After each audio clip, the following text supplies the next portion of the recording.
Hi guys, welcome back to my channel. Another reaction na naman ang ating gagawin. Wala kayong magagawa. Sabi nga ni Inday Krishna. So ngayon, ayun, gagawa ulit tayo ng reaction, koro-koro, ganyan. Pag-uusapan lang natin para naman lalong lumakas ang loob ng Inday Krishna. Kasi ganito talaga ang pagkatao niya. Di ba?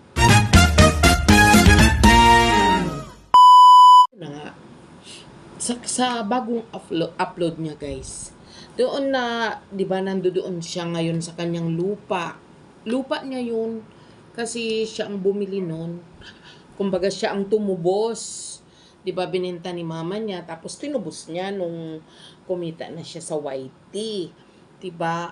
Alam nyo na pa ako guys, kasi talagang probinsyana rin ako, napapawaw na lang talaga ako doon sa lupain niya.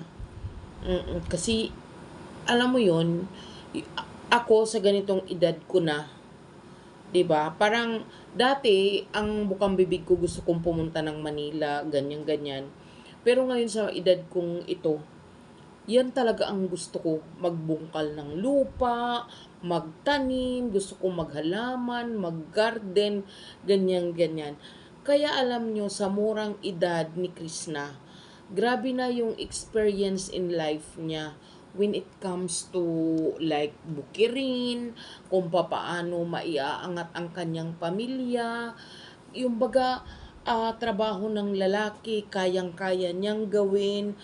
Kaya no doubt talaga na kaya niyang mabuhay, kaya niyang buhayin yung pamilya niya. Kasi dito talaga ipinapakita talaga na walang trabahong lalaki, trabahong babae pag alam niya na ikakaunlad ng kanyang pamilya. 'Di ba? Nung time lang kasi na hindi pa siya na-discover ni Sir Paul, alam naman natin na nagkasambahay siya, nagtrabaho siya sa mall, taga-palit ng tempered, tapos syempre nagka-toxic.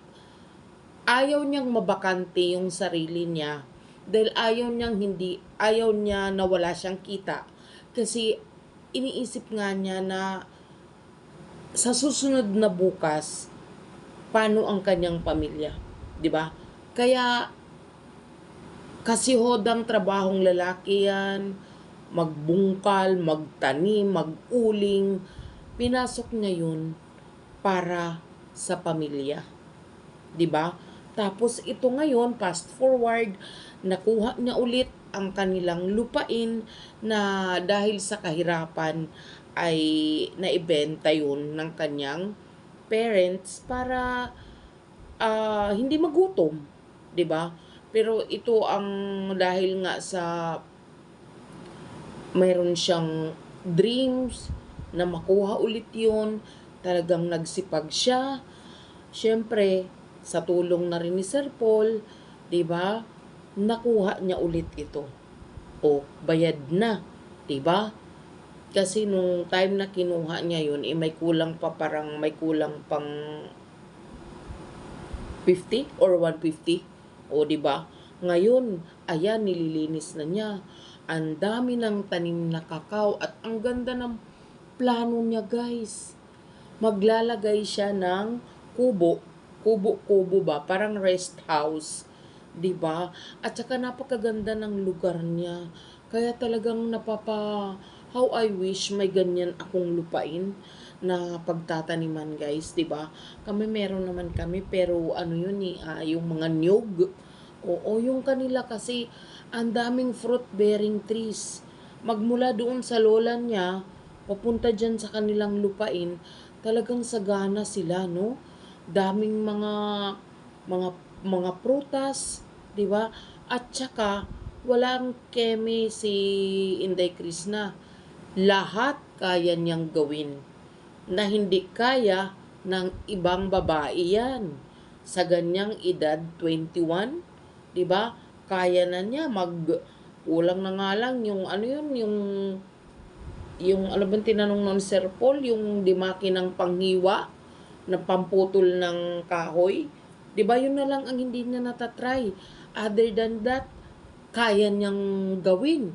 Kaya niyang ah, trabahuin. 'Di ba? Kaya sa inyo na negative towards Krishna, na kung ano ang nasasabi nyo sa kanyang pangbabash dahil lang sa misunderstanding na nangyari, ganun nyo na i-down, yung ginagawa niyo, hindi nyo kayang gawin yan. Hindi nyo kayang gawin yan.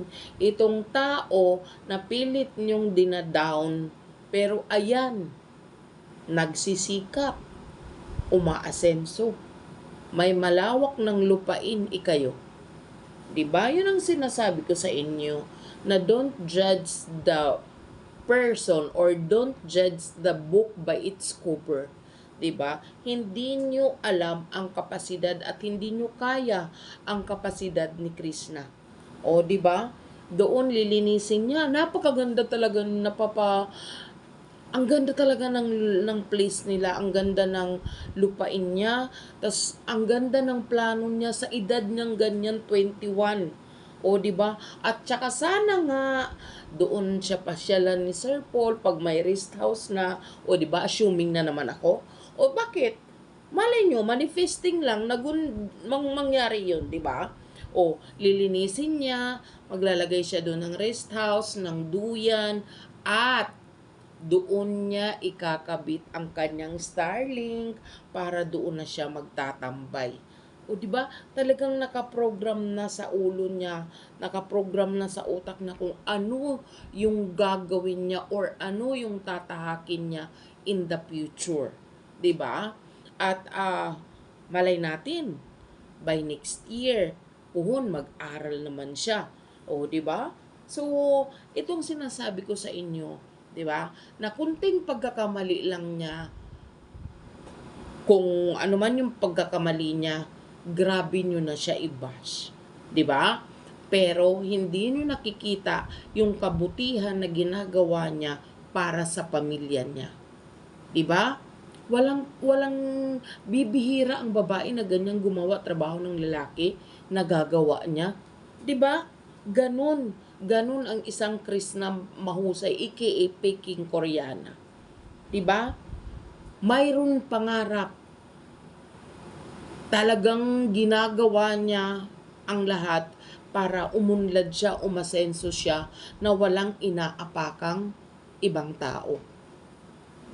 Oh, grabe, makyat sa puno, ng mga kakao, at saka ang ganda talaga na marami siyang magagawa sa kanyang lupain na yun. O 'di ba? Mag-YouTube lang siya, kasi sabi nga niya mas maigi yung naaalagaan yung lupa. Totoo talaga 'yan. Yung merong maganda yung kasi gigibain niya yung bahay, 'di ba? Siguro hindi rin maganda ang memories ng bahay na yun kaya gusto niyang gibain at papalitan niya ng kubo, ng maliit lang na kubo, parang farmhouse, parang PB house. Oh, 'di ba? Ito naman PK house. Peking Koreana house. Oh, 'di ba? Nagkuhanan ko 'yun Oh, itatay na doon, tatawagin nating Peking Koreana house. Peking house. Oh, 'di ba? Ang galing. Oh, Inday Krishna, ganun ang itawag mo, Peking house. Peking Koreana house. Oh. So, ayun lang ang masasabi ko lang sa iyo, be. Ipagpatuloy mo lang yan. I'm looking forward talaga na mamit kita. Gusto kitang mamit. Oo. At in God's time, makapunta ako ng Davao, talagang imimit talaga kita. Ayan. Ipagpatuloy mo lang yung tama mong ginagawa. Wag mong isipin yung mga naninira sa'yo. As long as wala kang inaapakang tao, ipagpatuloy mo lang at hindi malayo na mabilis umunlad ang iyong buhay at marami kang matutulungan katulad ng iyong pangarap before. O, 'di ba? Kasi 'di ba yun din ang pangarap mo, yung makatulong ka din, yung meron ka ring ma-reach out na parang mas mahirap pa sa inyo. O, 'di ba? Kaya as long as wala ka namang inaapakang tao, go ahead at andito lang yung mga taga-suporta mo na para umalalay sa'yo. 'Di ba?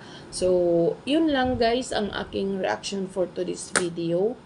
At wag natin i-skip ang mga ads ng video ni Chris at of course kay PB Team at saka yung mga ads ng aking video para matuloy na tayo doon kay Sir Toots.